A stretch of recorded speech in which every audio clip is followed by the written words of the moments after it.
Ya, pemirsa, untuk mengetahui perkembangan pasar uang, kita sudah terhubung bersama Ruli Arya Wisnubroto, Senior Financial Market Analyst Bank Mandiri. Pak Ruli, seperti apa tren posisi rupiah terhadap dolar Amerika sejak awal pekan hingga sore ini? Apa saja sentimen yang mempengaruhinya? Iya, selamat sore ya Mbak Popi. Ya, sepanjang pekan ini memang kalau saya melihat relatif stabil ya, meski sempat sedikit terdepresiasi ya di pertengahan pekan ini setelah mendekati level 14.000 sebenarnya pada pekan lalu. Sore ini juga sudah bergeraknya sudah di bawah level 14.100 ya terakhir ya, 14.090 saya lihat ya. Jadi memang sentimennya masih melanjutkan perkembangan positif ya sebenarnya sejak pekan lalu ya. Pergerakannya di kisaran 14.000 sampai 14.200 ya. Dari global memang hari ini sendiri tidak terlalu banyak perubahan ya. Karena Wall Street sendiri ya di Amerika Serikat ya ada libur Thanksgiving, sentimen masih tetap didorong oleh baik dari dalam negeri dan dari luar negeri ya. Jadi memang ada harapan vaksin, kemudian beberapa data yang memang cenderung positif ya dari neraca perdagangan dan juga dari neraca transaksi berjalannya. Oke, lalu bagaimana peluang rupiah untuk pekan depan? Karena ada beberapa faktor yang seharusnya bisa jadi katalis positif ataupun negatif ini. Kalau minggu depan ya, kalau dari domestik sendiri akan ada publikasi inflasi ya. Jadi inflasi memang kita ekspektasinya masih akan tetap stabil ya. Jadi masih akan tetap konsisten ya di bawah target Bank Indonesia. Jadi ini dari domestik saya rasa masih akan tetap positif ya untuk sentimen ya. Namun kalau yang di vaksin sendiri kita lihat ada sedikit setback ya, kemarin itu ada perkembangan tidak terlalu menggembirakan ya dari AstraZeneca. Jadi sebenarnya penguatan dalam beberapa waktu memang cukup cepat ya, memang penguatan cukup cepat ya, jadi bisa menyebabkan ya kita lihat kita harus berhati-hati ya. Penguatan yang cukup cepat sebenarnya bisa memicu profit taking juga. Jadi apabila memang ada beberapa berita yang tidak sesuai ekspektasi ya, saya mungkin bisa akan sedikit terkoreksi ya. Meskipun mungkin masih akan tetap rentangnya tidak akan terlalu besar di kisaran 14.100 dan 14.200. Oke, soal pasar uang ini, merespon proses transisi pemerintahan Amerika dari Trump ke Biden. Anda melihatnya apa pengaruhnya terhadap negara-negara emerging market, khususnya untuk Indonesia sendiri?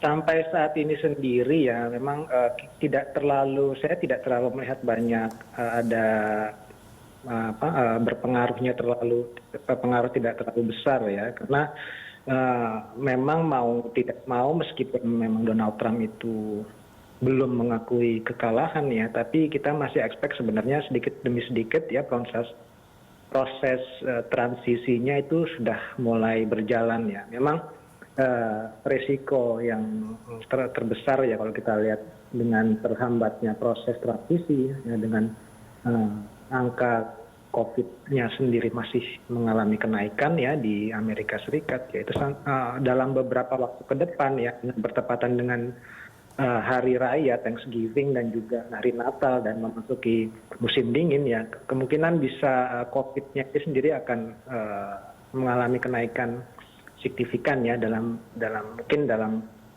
sebulan 2 bulan ke depan ya. Jadi ini kalau misalnya memang COVID-nya terus naik ya, jadi ini bisa menjadi pemicu profit taking ya dari penguatan yang cukup signifikan yang telah terjadi beberapa minggu terakhir. Oke, ada input apa yang bisa diberikan mungkin untuk investor dan juga pelaku pasar serta pemerintah hingga akhir tahun 2020 ini, Pak Ruli?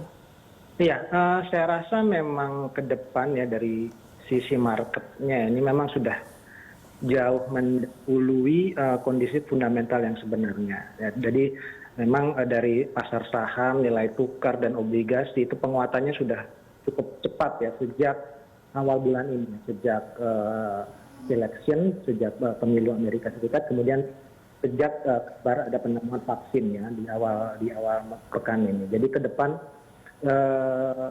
sentimen mungkin masih akan lebih berperan ya dibandingkan dengan kondisi yang sebenarnya, kondisi fundamental. Jadi harus mewaspadai apabila memang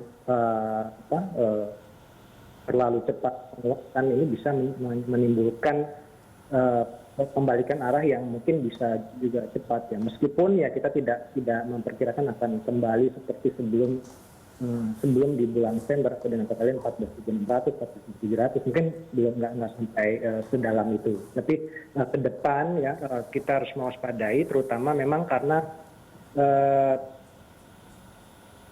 dari penanganan pandeminya sendiri ini masih haruslah menjadi fokus utama dari kebijakan ya. Karena kalau memang pandeminya masih belum teratasi, pengendaliannya masih belum terlalu efektif ya. Jadi ekonomi ini mungkin masih belum akan berjalan secara normal. Kira-kira seperti itu. Oke, baik. Nah, ini dengan kebijakan pemerintah saat ini, cara penanganan untuk menghadapi COVID begitu ya di tengah pandemi ini. Anda melihatnya bagaimana daya tahan rupiah kita hingga akhir tahun paling tidak?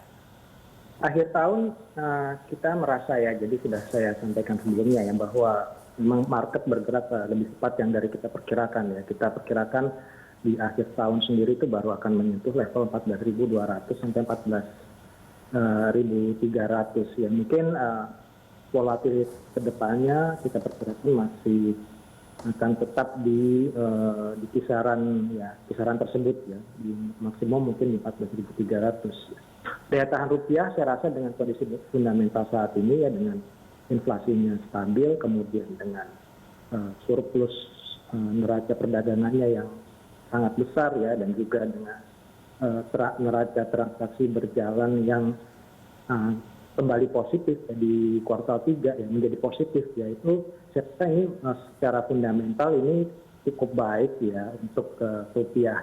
Meskipun memang kalau dari sisi pertumbuhan ekonominya kita kemungkinan masih akan agak lama untuk bisa kembali normal. Oke, nah soal obligasi ini masih menarik atau tidak, dan seperti apa rekomendasinya Pak Ruli untuk pelaku pasar hingga akhir tahun 2020? Obligasi pemerintah memang saat ini menjadi salah satu instrumen yang saya rasa paling aman ya, dengan tingkat return yang juga cukup menarik sebenarnya ya. Apalagi dengan situasi ekonomi yang masih jauh dari kondisi normal ya. Implikasinya adalah inflasi rendah ya, dengan ya tadi trade balance-nya cukup tinggi, dan current account yang surplus ya. Saya rasa kondisinya ini sangat baik untuk prospek di pasar obligasi pemerintah. Baik, terima kasih Pak Ruli untuk analisanya dan juga waktunya bersama kami hari ini. Selamat sore, terima kasih.